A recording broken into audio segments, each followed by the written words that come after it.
রাধে রাধে।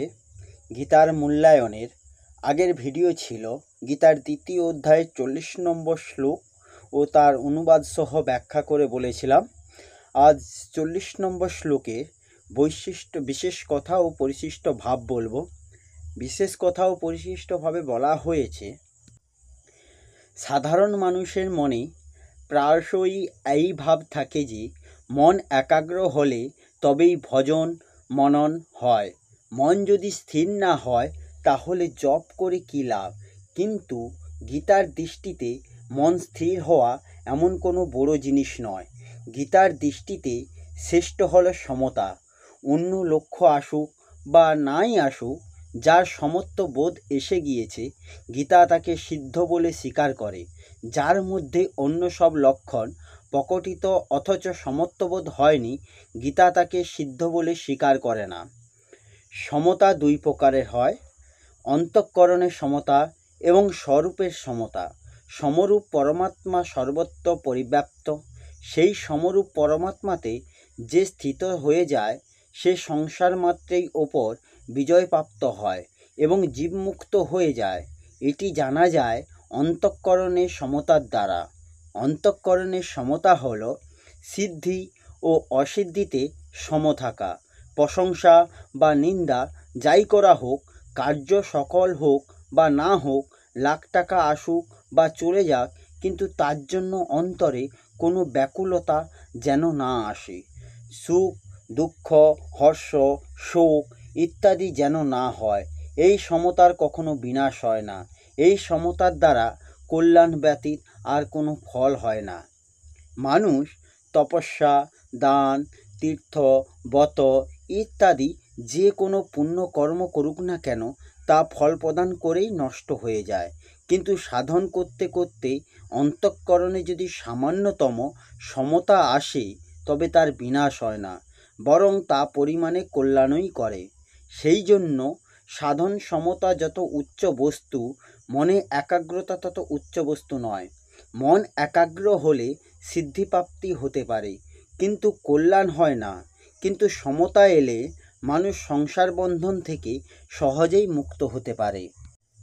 এই শ্লোকের পরিশিষ্ট ভাব হল, ভগবান সমতার মহিমা 39 ও 40তম শ্লোকে 4 প্রকারে জানিয়েছে।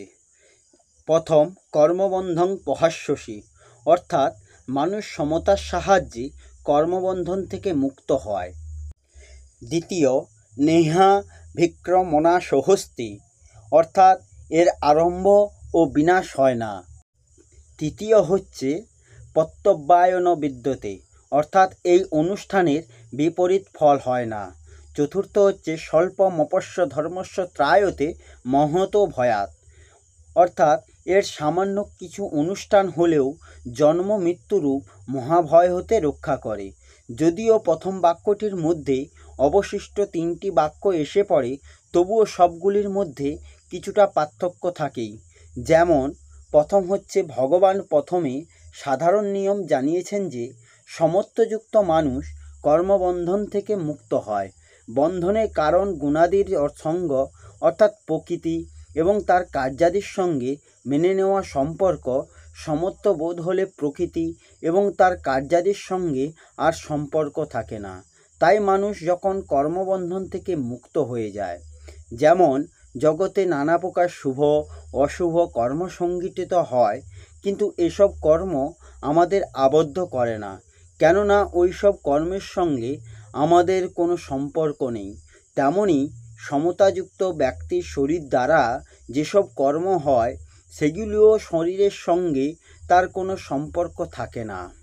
দ্বিতীয় হচ্ছে, সমবুদ্ধি যদি শুধু আরম্ভ হয়, অর্থাৎ কেবল সমত্ব প্রাপ্ত করাই উদ্দেশ্য হয়, জিজ্ঞাসা যদি মনে উদয় হয়, তবে সেই আরম্ভের কখনো বিনাশ হয় না, কারণ অবিনাশীর উদ্দেশ্যও অবিনাশীই হয়ে থাকে এবং বিনাশের উদ্দেশ্য বিনাশী হয়। বিনাশের উদ্দেশ্য থাকলে নাশ অর্থাৎ পতন হয়, কিন্তু সমতার উদ্দেশ্য শুধু কল্যাণেরই হয়। সমস্ত অনুষ্ঠানের ফল কখনো বিপরীত হয় না।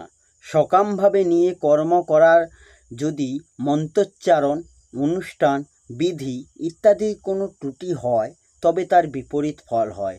কিন্তু যেটুকু সমতা অনুষ্ঠানেও জীবনে এসেছে তাতে যদি ব্যবহার বিধিতে কোনো ভুল হয়, খুব সাবধানের সঙ্গে অনুষ্ঠান না করা হয়, তাহলেও তাতে কোনো বিপরীত ফল বন্ধন হয় না।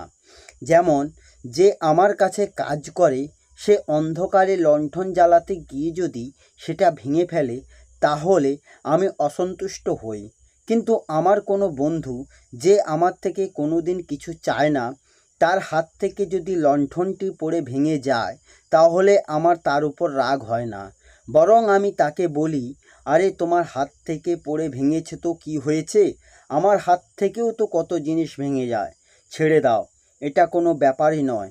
তাই যারা সকামভাবে কর্ম করে তাদের কর্মের বিপরীত ফল হতে পারে, কিন্তু যারা কোনোরূপ কিছু আশা করে না তাদের অনুষ্ঠানের বিপরীত ফল হবে কি করে, তা হওয়াই অসম্ভব নয়। চতুর্থ, যদি অল্প একটু সমত্বের অনুষ্ঠান হয়, সামান্যতমও যদি সমতা জাগ্রত হয়, তবে তা জন্ম মৃত্যুরূপ মহাভয় থেকে রক্ষা করে, অর্থাৎ কল্যাণ করে। সকাম কর্ম যেমন ফলদান করে নষ্ট হয়ে যায়, সমতা তেমন অল্প একটু হলেও ফল প্রদানের পর নষ্ট হয় না, বরং শেষ পর্যন্ত তা পরিণামে কল্যাণই করে থাকে।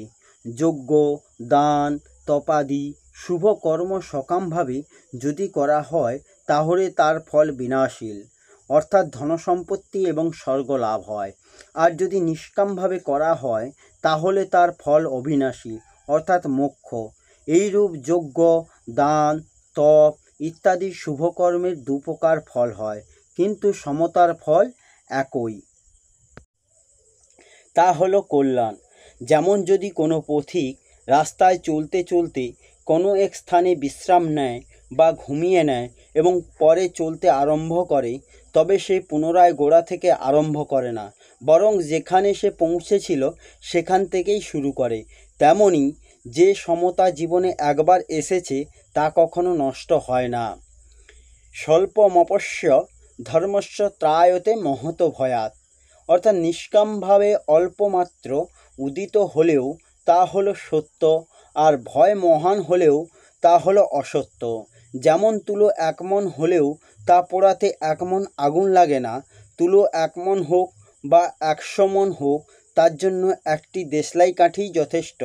একটি কাঠি জ্বালালেই যে তা অগ্নিতে পরিণত হবে, তুলো নিজেই সেই আগুনকে সাহায্য করবে, আগুন তুলোকে সঙ্গ দেবে না। তুলো নিজেই সৃজনশীল হওয়ায় আগুনকে সঙ্গ দেবে। এইরূপ অসঙ্গতা হলো আগুন আর জগৎ সংসারের তুলো।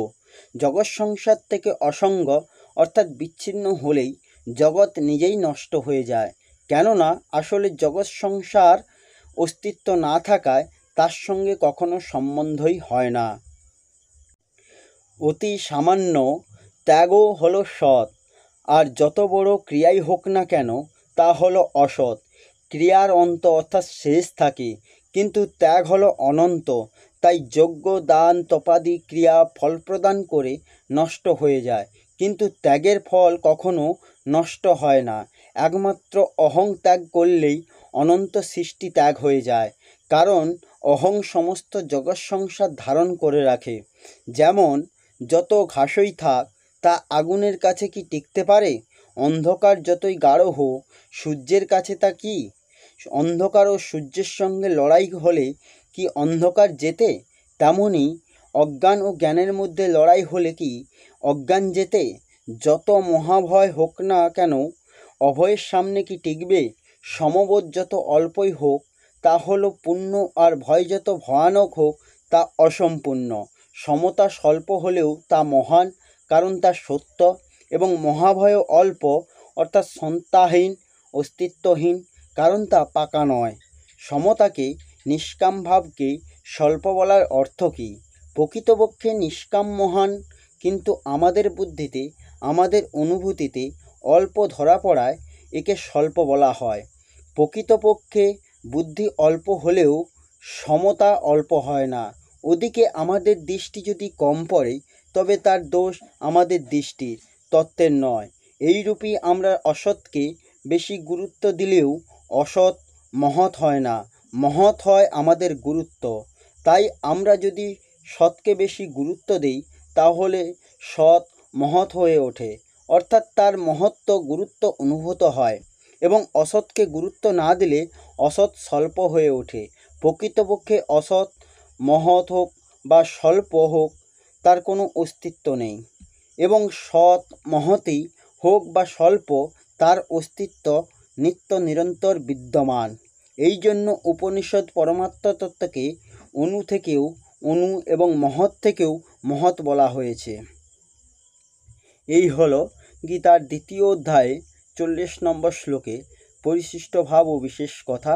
আসবো পরের ভিডিওতে। রাধে রাধে। জয় গীতা, জয় শ্রীকৃষ্ণ।